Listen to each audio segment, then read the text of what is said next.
IDTV మన ఉనికి మన వాణి. హై వ్యూవర్స్, నమస్తే. నేను మీ ఆంజనేయులు. ఇప్పుడే ఇండియా పాకిస్తాన్ జరిగిన యుద్ధం గురించి, సింధూర్ ఆపరేషన్ సింధూర్ గురించి త్రిదళాలు కూర్చొని ఇప్పుడే వాటి గురించి ఎక్స్ప్లెయిన్ చేయడం జరిగింది. కానీ దీంట్లో ఒక బాధాకరమైన విషయం ఏంటంటే, అది కూడా చెప్తాను మీకు. త్రిదళాలు కూర్చొని ఇప్పటివరకు ఏం చేశారు, ఎలాంటి పాత్ర పోషించారు అన్న విషయాన్ని తీసుకుంటే, దీంట్లో త్రిదళాలలో మెయిన్గా ఇండియన్ ఎయిర్ ఫోర్స్ ఏదైతుందో అది కీలక పాత్ర పోషించగలిగింది.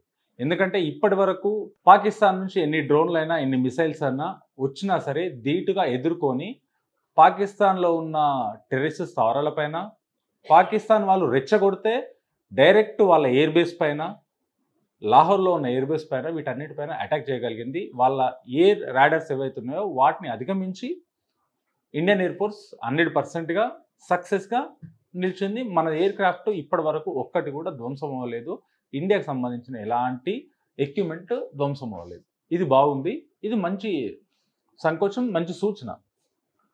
త్రిదళాలు కూర్చున్నప్పుడు గ్రౌండ్ ఆర్మీ, ఇండియన్ ఆర్మీ ఏదైతుందో గ్రౌండ్ లెవెల్ నుంచి పోరాడే ఆర్మీ, నేవీ నీళ్లపైన, ఎయిర్ బేస్ ఆకాశంలో. ఇప్పుడు ఒకప్పటిలాగా నిలబడి టుట్టు అని కాల్చుకునే రోజులు పోయినాయి కాబట్టి రాడార్స్ నుంచి ఆ రాడార్స్ పాకిస్తాన్ రాడార్స్ని అధిగమించి యుద్ధం చేసి సక్సెస్ఫుల్గా రాగలిగింది ఇండియన్ ఎయిర్ ఫోర్స్. దీంట్లో ఇప్పటివరకు ఎలాంటి పని చెప్పని, ఎలాంటి అసలు సిద్ధంగా ఉండి అన్నిటిని అబ్జర్వ్ చేస్తున్నది ఏంటంటే నేవీకి ఎలాంటి పని చెప్పలేదు. నేవీ ఇప్పటివరకు ఎలాంటి కార్యక్రమంలో ఇన్వాల్వ్ అవ్వలేదు. జస్ట్ బార్డర్లో మాత్రమే ఉండి యుద్ధానికి సిద్ధం అన్నట్టుగానే ఉంది. నేవీకి ఇప్పటివరకు ఎలాంటి పని రాలేదు కూడా. త్రిదళాలు, త్రిశూల వ్యూహం దీన్ని అనుకోవచ్చు. కానీ ఒక వ్యూహం ఆపేసి ఓళ్ళు అట్లే ఉంది. గ్రౌండ్ నుంచి ఆర్మీ, అక్కడ నుంచి ఎయిర్ ఫోర్స్. ఏం జరిగింది, ఎలా జరిగిందని ఇప్పుడు ప్రెస్ మీట్లో చెప్పడం జరిగింది. కాకపోతే దీంట్లో ఒక బాధాకరమైన విషయం ఏంటంటే, కొంతమంది మన భారతదేశ సైనికులు వీరమరణం పొందడం జరిగింది. కానీ దాని గురించి ఇప్పటి వరకు ఎలాంటిది వివరించలేదు. ఒక్కరు, ఇద్దరు, 10 మంది, 100 మంది అని ఎలాంటిది వివరించకపోవడం ఒక బాధాకరమైన విషయం. ఎందుకంటే వీరమరణం పొందారని చెప్పేసి గర్వంగా చెప్పుకోవచ్చు.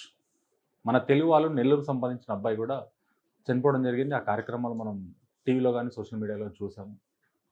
ఇంకా బీహార్లో కానీ, ఒరిస్సాలో కానీ కొంతమంది అక్కడక్కడ వీరమరణం పొందడం జరిగింది. వాళ్ళకి సంబంధించిన, ఆర్మీకి సంబంధించిన లాంఛనాలతో 100%గా వాళ్ళ కార్యక్రమం కానీ చేయడం జరిగింది. అవన్నీ మనం చూసాం. కానీ ఇలాంటి సందర్భంలో ఏ సందర్భం వచ్చినా మనం గొప్ప చెప్పుకుంటాం. కానీ ఈ కార్యక్రమాన్ని, ఈ జరిగిన విషయాన్ని మాత్రం ఇండియన్ ఆర్మీ వెల్లడించలేదు. మళ్ళీ ఇప్పుడు వెల్లడిస్తూ చూద్దాము. ఇదొకటి వెల్లడించాల్సింది. ఒకటి గుడ్ న్యూస్ ఏంటంటే, పాకిస్తాన్ మాత్రం ఈ చేసిన వారం రోజుల యుద్ధంలో అటాక్ చేసిన మాత్రం 2 రోజులే. ఒక్కరోజు ఫస్ట్ రోజు వచ్చేసి టెర్రరిస్ట్ స్థావరాలపైన, సెకండ్ రోజు అక్కడున్న లోకలైట్ కానీ వాళ్ళందరూ మమ్మల్ని ఆర్మీ ఏం చేయలేదు అని చెప్పేసి గట్టి కూర్చొని మన ఇజ్జత్ మనం తీసుకున్నట్టుగా మాట్లాడితే, సరే మీకు ఎందుకు బాధ, మేము ఒకసారి మీ దూలు తీర్చి వస్తామని చెప్పి మన ఇండియన్ ఎయిర్ ఫోర్స్ లాహోర్కి వెళ్ళి అక్కడ ఎయిర్ బేస్ను, కొన్ని స్థావరాలని మళ్ళొకసారి ధ్వంసం చేసి వచ్చింది. అది చూపించగలిగింది. వస్తే ఇంకోటి, సివిలియన్స్ పైన ఎలాంటి దాడి చేయలేదు. మా టార్గెట్ మొత్తం టెర్రరిస్ట్ స్థావరాలపైన, టెర్రరిస్టుల పైన అని చెప్పేసి పర్టికులర్గా చెప్పింది. తగుదనమ్మంటే వస్తా అని చెప్పేసి వెనకాల నుంచి ఇంకొకరు స్టార్ట్ అయిపోయారు పాకిస్తాన్కి. పాకిస్తాన్ ఆర్మీ మొత్తం ఇండియా బార్డర్ తరలిస్తే వెనక నుంచి బలూచిస్తాన్ లిబరేషన్ ఆర్మీ వెనక నుంచి స్టార్ట్ అయిపోయింది. వాళ్ళు ఆల్మోస్ట్ 8 డిస్టిక్లో ఆల్రెడీ యుద్ధం చేసుకుంటా, కొంతమంది ఆర్మీ వాళ్ళను చంపేసుకుంటా, పాకిస్తాన్ ఆర్మీని చంపేసుకుంటా వాళ్ళ ఆక్యుపేషన్ వాళ్ళు స్టార్ట్ అయిపోయింది. వాళ్ళు ఇంకా గట్టిగా వాళ్ళు ఏమడుగుతున్నారంటే, కొన్ని వీడియోస్లో ఇండియాని రిక్వెస్ట్ చేస్తున్నారు, మేము మీకు సపోర్ట్గా ఉంటాం, మాకు మీ సహాయం కావాలి, మా దగ్గర గ్రౌండ్ నుంచి పోరాడే ఎక్విప్మెంట్ మాత్రమే ఉంది, పెద్ద పెద్ద మిసైల్స్ మా దగ్గర లేవు, మిసైల్స్ ఉన్నా, ఎక్విప్మెంట్ ఉన్నా మాకు పంపించండి, మేము పాకిస్తాన్ యుద్ధం చేస్తాం, మీరు రాని అవసరం లేదు, జస్ట్ పంపిస్తే మేము యుద్ధం చేస్తామని చెప్పేసి బలూచిస్తాన్ ఆర్మీ అడుగుతుంది. ఎందుకంటే ఆ లోకలిస్టే వాళ్ళ ఆర్మీ, లిబరల్ ఆర్మీ. అదంటే అది చెప్తుంది, దాని గురించి హిస్టరీ ఆల్రెడీ ప్రీవియస్ కూడా మీకు చెప్పడం జరిగింది.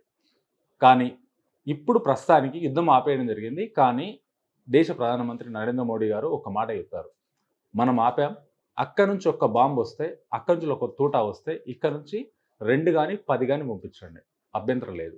ఫుల్ అథారిటీ ఇచ్చారు.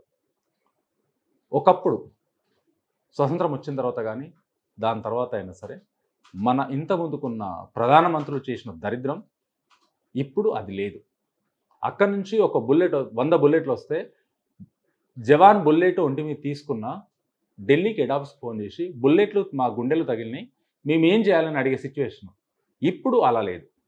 ఒక బుల్లెట్ వస్తే 100 బుల్లెట్లు పంపించే రోజొచ్చింది. మన ఎక్విప్‌మెంట్ పెరిగింది, టెక్నాలజీ పెరిగింది, ఎయిర్‌బేస్ పెరిగింది. అన్ని విధాల్లో ఆల్మోస్ట్ ప్రపంచంలో మూడో స్థానం, నాలుగో స్థానంలో మన భారతదేశం నిలబడింది. అంత టెక్నాలజీ మన దగ్గర ఉంది. ఇప్పుడు మనతో ఏ దేశమైనా సరే యుద్ధానికి రావాలంటే ఒక క్షణం ఆలోచించాలి. అలాంటిది పక్కనున్న సంకలో బల్లెం లాంటి పాకిస్తాన్ ఎందుకొచ్చిందో దూలుదెరుసుకోవడానికి వచ్చిందా? ఇంకో సిట్యుయేషన్ లేదు. కాకపోతే దీంట్లో త్రిదళాల డీఓలు కూర్చున్నప్పుడు ఒక విషయం, అసలు భారతదేశం యుద్ధానికి ఇంత సీరియస్ విషయంలో ఆయన క్రికెట్ గురించి తీసుకురావడం, విరాట్ కోహ్లీ రిటైర్మెంట్‌కి తీసుకురావడం ఎంతవరకు సమంజసం అనేది మీరే కామెంట్ రూపంలో చెప్పండి. Thank you.